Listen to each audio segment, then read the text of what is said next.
Hey, it's Young Gerald, G-Eazy. We're out here. You're checking out Hussein's house. Yee! Hussein's house. Hussein's house. Hussein's house. Hussein's house. On Hussein's house. I'm watching Hussein's house.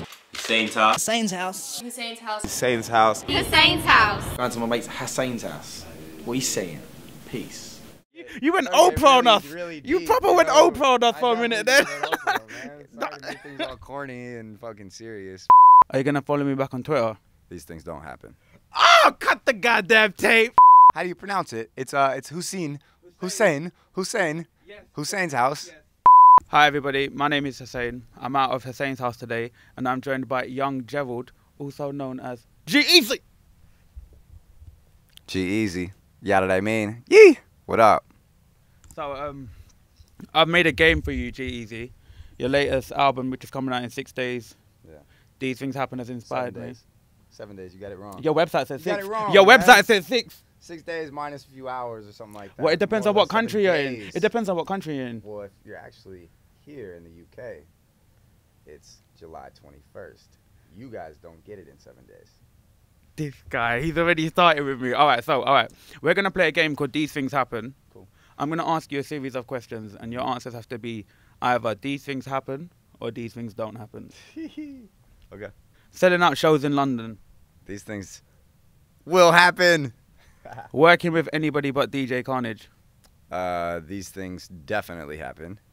Moving Ratchet on tour. Moving what? Ratchet. Moving Ratchet on tour. Yeah. I think there's a language breakdown there. Moving Ratchet. So what does Ratchet mean? Can you actually define what it means? Because I just say it like it. Man, ratchet is so tough to define, man. It can mean so many things. It can mean a girl upside down twerking on the wall. It can mean drinking whiskey straight. It can mean girls getting naked. It can mean drugs. It can mean partying. It can mean just all things ratchet. So is there any forms of ratchetness on the G-Eazy tour? Oh, all forms of ratchetness. All forms of ratchet behavior transpire. We actually thought about changing the name of the tour. Tory Lanez had an idea. These things ratchet instead of these things happen. All right. Can you lick your elbow? These things don't happen. Have you ever farted and blamed someone else? These things happen. Do you ever still spill food on your clothes? All the time. These things always happen. No, psych. They never happen because I'm that cool guy. So, no, these things don't happen, but they do, but they don't. No. Are you going to follow me back on Twitter? These things don't happen. Oh, cut the goddamn tape. All right, no. I'll follow you. I'll follow you. It's all off, isn't I it? charge for a follow. I charge £1,000 for a follow. £1,000, not $1,000. It's up for sale. Yeah, I don't charge in dollars. I only charge British people. The shade is alive right Shade. now. Yeah, the Shade. shade is so alive right now. All right, talking about British people, do you know a lot about UK rap? I don't, but I'm curious. I have a really good friend of mine, Danny Seth, who's from here, and you know, aside from being the homie, I really fuck with his music and his crew last night in Paris, and you know, I gotta admit that's kind of the extent of it. All right, well, you're performing at Wireless Festival this year. Yeah. The same day as Krept and Conan. Okay. So they're a duo. I've heard that name for sure. Yeah, they're sick. Okay. Yeah. Hell yeah. So you'll be learning. You'll be learning. No, I look forward to it, man. I mean, Lil Simz. Yes, Last of course. night, she Yes. killed it. Yo, shouts out to her. She was amazing. I'm like, this culture here is so awesome. I just want to learn more. It's weird because it's like, London's, you know, close to the States in a lot of ways, but in other ways it's like a different world, you know. And me, this is my first time out here, so you know, I'm just excited to be in a whole new world and just learn about it. You feel me? I feel you, dog. So just for those of you who want there, last night in East London, G-Eazy actually sold out XOYO. Congratulations. Yeah. Thank you, brother. It was crazy. And touching on Little Simz was one of the support acts. Yeah. And what did you exactly think of her performance? I thought it was crazy. Here's the thing, like, some people have a certain je ne sais quoi, like, conviction on stage, presence, you know what I mean? And they believe in themselves. It starts with confidence in that, but it's not so much just being confident in yourself, is looking the crowd dead in their eyes and connecting with them one by one and delivering your music. You know what I mean? Performing it and having that energy be contagious. And that's what I saw in her, is she was just so, you know what I mean? Like, her presence on stage was so believable. Yeah. You know? All right, and talking about inspiration, you love the Beatles, don't you? I love the Beatles. So how did you first discover them? That's my mom. She's like a huge Beatles fan, and my parents split up when I was little, so we'd have long car trips to go visit my dad, and she would just play nothing but the Beatles in the long hours on the road. So all I heard when I was a little kid is Strawberry Fields, Strawberry Fields, Strawberry Fields. And you've had some incredible moments in your life, and you're very young. Incredible moments. I think incredible Moments. And Bob. I don't get it. Why the emphasis on the word moments? Is that a private We always joke? talk about that. We always say, Bob the photographer, we always say, bro, you're missing moments, man. Capture the moments, bro. Or if you got some really good shots, like, wow, moments. Lil Wayne and Drake supporting artists like that. How was that for you? It was tight. I was just out there, shitting on them and stealing show every night. You feel me? They really only came for me, you know what I mean? Nah, it was, it was dope. Just, those are two of my favorite rappers in the world ever. And just I'm a student of the game. I'm a sponge. I just try to soak up game, and just try to learn what I can everywhere I go. And just getting to study them, being that close to it, and, watching and learning. And, it was a valuable experience. Wicked. And let's talk about your creative process.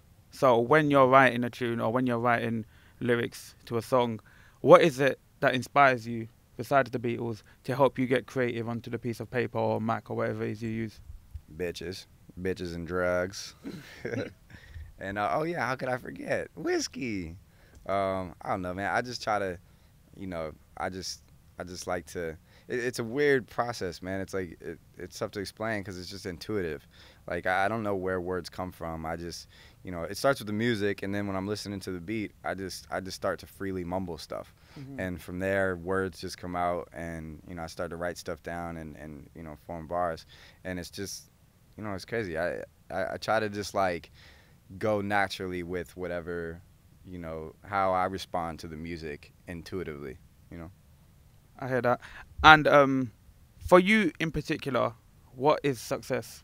What does success mean? Success, to me, in my definition of success, would be $1 trillion. So I'm gonna never be successful, probably. Success is just getting to do this shit, man. I'm out here in London, you know what I mean? And my rent is paid at home.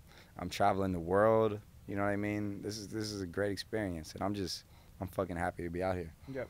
And how does the London crowd compare to other crowds that you've been to and performed in front of? Man, London was crazy. It's just like... Did we turn up? Yeah, y'all turned up on a Sunday night, man. It was crazy. Yeah. It's like we're around the world, man. I made this music at home. Like, This is a very do-it-yourself, organic, homemade, internet-grown thing, you know what I mean? So when I'm, when I'm around the world and I'm seeing crowds responding to my music, I'm like, cheers. Like, because it's true, right? Like, you started in your bedroom, right? Right. I made the music at home in my bedroom, and it's very homemade. It's not like manufactured, you know what I mean? It's not like, on the radio all day. It's not. My accent is moving all over the place. All right. But you could have yours back. I can. I was quite enjoying the American one, but I'll switch it up. Can we talk about your first tour when you lot was in your boys' SUV? Oh wow. Yeah. First tour. Yeah, I went Nardwar. You did go Nardwar. What are you, the feds? Man, so the first tour we ever did, it was really like a glorified road trip. Yep. Could not really call it a tour. We booked some dates. I'm not going to say anybody came to the shows. We were lucky if we had, 30, 40 people a night. Yep. And we were traveling in my manager's girlfriend's parents' SUV. And then we bought a van, which was like a broken down old hospital shuttle or something like that.